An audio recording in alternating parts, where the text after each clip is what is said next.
Ujana ni zawadi yenye nguvu, lakini mara nyingi hupotea mikononi mwa yule anayeutumia kwa majivuno. Kuringa wakati wa ujana ni kama kupanda juu ya mti kwa mzaha. Unaweza ukaufurahia upepo, lakini ukiteleza, maumivu yake hayawezi kumwacha mtu salama. Majivuno humfanya kijana aone kama ana muda mwingi na hana haja ya ushauri, na maisha ni rahisi kuyapanga.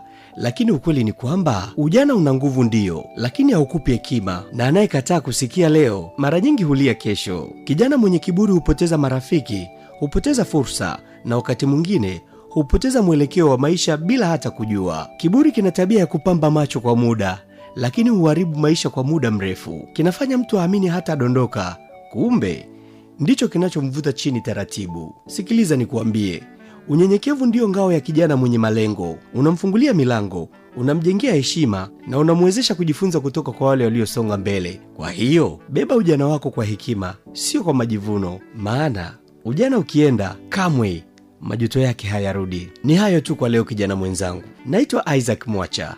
Panapo majaliwa.